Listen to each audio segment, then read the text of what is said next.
Բանակը այո, մեր արտաքին անվտանգության ապահովման առանցքային, բայց նաև ամենավերջին գործիքը պիտի լինի։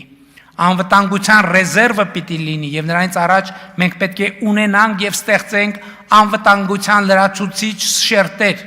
եւ որքան շատ լինեն այդ շերտերը, այնքան ավելի անվտանգ կլինի պետությունը։ Որոնք են ուրեմն արտաքին անվտանգության մեր նոր ճարտարապետության այն գործոնները, շերտերը, որ պիտի դիտարկենք եւ տեղադրենք բանակից առաջ։ Հայաստանի Հանրապետության արտաքին անվտանգության ապահովման առաջին գործոնը միջազգային լեգիտիմությունն է։ Միջազգային հանրությունը ճանաչում է Հայաստանի Հանրապետության տարածքային ամբողջականությունը Խորհրդային Միության հայկական ԽՍՀ 29743 քառակուսի կիլոմետր տարածքով։ Ինչպես արդեն ասացի, այս սկզբունքն է դրված նաև հաստատված խաղաղության հիմքում։ Հայաստանն ու Ադրբեջանը միմյանց տարածքային ամբողջականությունն ու ինքնիշխանությունը ճանաչել են հիմք ընդունելով 1991 թվականի Ալմա-Աթայի հռչակագիրը, որին միացած խորհրդային հանրապետությունները իրենց վարչական սահմաններում դարձել են անկախ պետություններ։ Չվիճարկվող, այսինքն միջազգային օրենքով լեգիտիմ տարածք եւ արտաքին հարաբերությունների մեջ լեգիտիմ դիրքորոշումներ ու ակնկալիքներ ունենալը արտաքին անվտանգության ապահովման առաջնային գործիք է։ Այն չլինելով բացարձակ երաշխիք, այնուամենայնիվ կարևոր հիմնաքար է։ Աշխարհի հետ փոխկապվածությունն է արտաքին անվտանգության ապահովման հաջորդ գործիքը։ Այս գործոնը թույլ է տալիս, որ երկիրը դառնա գլոբալ մատակարարումների շղթայի տնտեսական շրջանառության այնքան կարևոր մաս, որ նրա անվտանգությունն ու կայունությունը կարևոր դառնան բազմաթիվ այլ, այդ թվում հարևան երկրների համար, եւ ընդհակառակը, որի անկայունությունը որպես սպառնալիք ընկալվի տարածաշրջանի եւ միջազգային հանրության կողմից։ Խաղաղության խաչմերուկ նախագիծը եւ սրանից բխող թրիփ նախագիծը, որոնց իրականացման արդյունքում Հայաստանի Հանրապետության տարածքով ապրանքներ կհոսեն արևելքից արևմուտք, հյուսիսից հարավ, նման հնարավորություններ են ստեղծում մեր երկրի համար, եւ մենք հենվում ենք ու հենվելու ենք ռազմավարական այս ընկալման վրա։ Արտաքին անվտանգության ապահովման հաջորդ կարևոր գործիքը երկարաժամկետ կանխատեսելիությունն է։ Կարճաժամկետ, միջնաժամկետ եւ երկարաժամկետ հեռանկարում այլ երկրները Հայաստանի Հանրապետությունը ավելի ու ավելի պակաս պետք է ընկալեն որպես սպառնալիք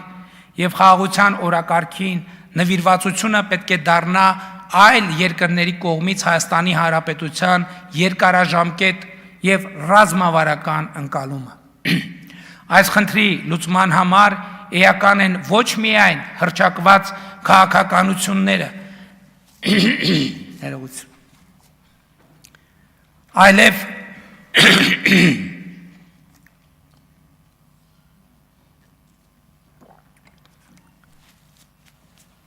այս խնդրի լուծման համար էական են ոչ միայն հռչակված քաղաքականությունները,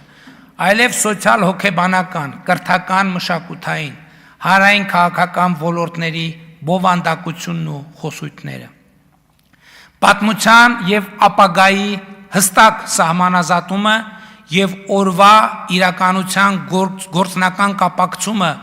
ոչ այնքան անցյալի, որքան ապագայի հետ կենսական են Հայաստանի Հանրապետության հարատևությունը ապահովելու համար։ Նաեւ այս նպատակին է ծառայում ապագան այսօր է բանաձևը։ Երկարաժամկետ կանխատեսելիության գործիքի մասին իրականում ելույթի նախորդ հատվածում էլ խոսեցի։ Կրկին պարզաբանելով ասեմ, որ եթե մեր միջավայրը Հայաստանի Հանրապետությունը ընկալի որպես մի պետություն, որը այսպես ասած աչքից հեռու զարգանում է ու հարմար պահ է փնտրում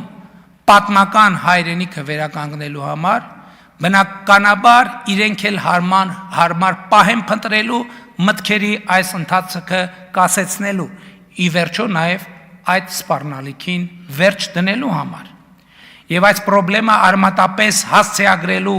եթե նույնիսկ ոչ բավարար, բայց անհրաժեշտ պայմանը իրական Հայաստանի գաղափարախոսությունը Հայաստանի Հանրապետությունում որպես ռազմավարություն սերմանելն է։ Այս բանաձևը օրգանապես պետք է ինտեգրվի մեզանում թերագնահատված այն ընկալման հետ, որ խաղաղությունն է անվտանգության ապահովման միակ գործուն եւ հուսալի երաշխիքը։ Խաղաղությունն է անվտանգության ապահովման միակ հուսալի եւ գործուն երաշխիքը, ավելի հուսալի երաշխիք պարզապես գոյություն չունի։ Եվ հետևաբար խաղաղության ամրապնդման վրա ամեն օր աշխատելը,